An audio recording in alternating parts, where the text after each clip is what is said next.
عن أبي هريرة رضي الله عنه عن النبي صلى الله عليه وسلم قال: ناركم هذه التي يوقد بنو آدم جزء واحد من 70 جزءا من حر جهنم. متفق عليه. زما عزت مندو مسلمانان ورونو خويندو، الله تعالی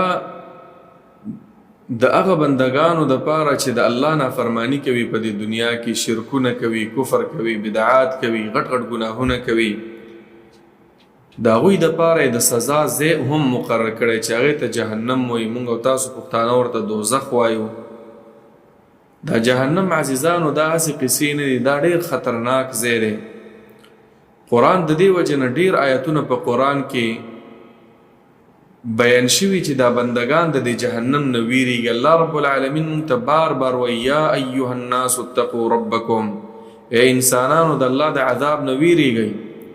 واخشوا یوما لا یجزي والد، داسې یوه ورځ را روانه ده، د هغې ورځ نه ویریږئ چې پلار به زوی ته، زوی به پلار ته هیڅ فایده نشي رسولی.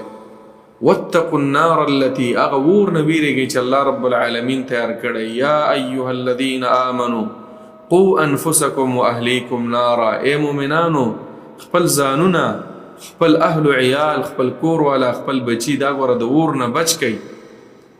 نبی علیہ السلام هم تقریر کو: انقذوا انفسکم من النار، ستاسو د جنت ته چې امدالار د په جهنم باندې ده، د جهنم نه ځان بچ کئ په نیکو اعمالو باندې.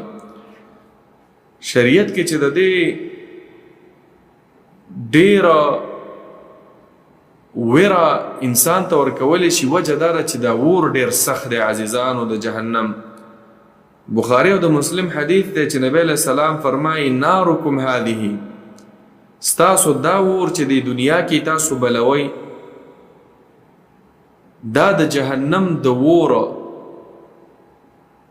هغه 80مه حصه ده. یعنی د جهنم اور د دې دنیا د اور نه 80 چنده ګرم دی.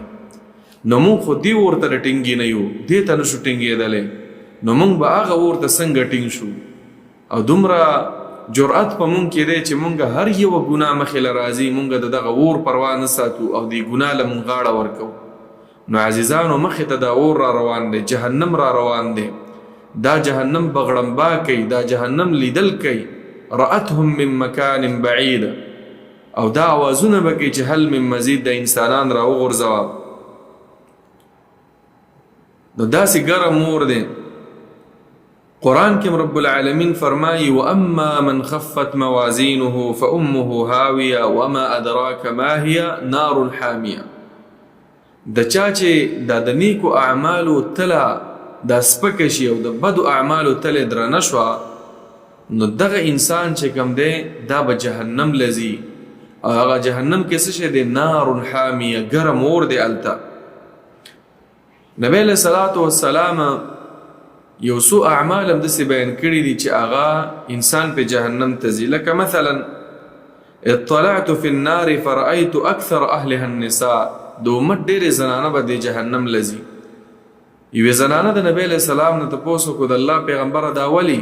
وایي وجه دا ده چې تاسو تکفرن العشیره وتکثرن اللعنه. یو در پکې د خاون ناشکری ډیره زیاته، که دا خاون ټول عمر ستا دپاره مسافري کوي، ستا دپاره یې ګټي او ستا دپاره یې راوړي، او که یوه ورځ ستا سره چېرته غریب په تروش تندي باندې میلاو شو، نو بس دا چغې به دې شروع کړي چې ما ته دې هېڅ خیر نه دی رارسولی. ما رأیتو منک خیرا قطو، ستا دې کور کې اړوما خوشحالي نه ده لیدلې. هغه ټول حسنات، ټولې خوشحالیانې په یو سیکنډ کې هغه ختمې کړي. دې ته ناشکري وایي، او دا سبب د جهنم دی عزیزانو. د نبی علیہ السلام د زنانو ته وویله: وتکثرن اللعنه، یو تاسو دا خیرې ډېرې کوئ، لاس دې مات شه، خپه دې ماته شه، الله دې مړ که، الله دې داسې که. دا خو ښځو ته یو معمولي مسله ښکاري، خو د الله په وړاندې دا څومره یو خطرناک عمل دی چې دا زنانه په جهنم ته ډېرې ځي. دارنګې نور هم ډېر اعمال بیان شوي دي. لکه مثلا نبی علیہ السلام فرمائی: ثلاثة لا يكلمهم الله يوم القيامة ولا يزكيهم ولا ينظر إليهم ولهم عذاب أليم. درې قسمه خلق دي، ورځ د قیامت الله به ورسره د رحم خبرې نه کوي، الله به ورته د رحم په نظر نه ګوري، الله به د ګناهونو نه پاکي ولهم عذاب الیم د جهنم ګرم عذاب دردونکي عذاب به ورلوي. دا څوک دی؟ اول المنان چې چا سره لږ ښه وکړي بیا همیشه پې اثباتنه کوي، لکه عام زمونږ او ستاسو دا پښتانه چې چا سره لږ ښه وکړي ټول عمر یې ورته بیا یادوي. دویم المسبل ازاره نارینه دی او دا پنسې ښکته ساتي د ګیټکو نه. شریعت کې دا ګناه کبیره ده او د دې نه ځان ساتل پکار دی. دومره سخت عذاب ذکر دی لکه د حدیث کې بیان شو. او څلورم المنفق سلعته بحلف کاذب، چې یو سړی خپله سودا په خپل کسټمر په خپل ګاهک باندې په دروغو قسمونو خرڅوي چې زما د قسم وي چې د دې ریټ دا دی او هغه نه وي حقیقت کې.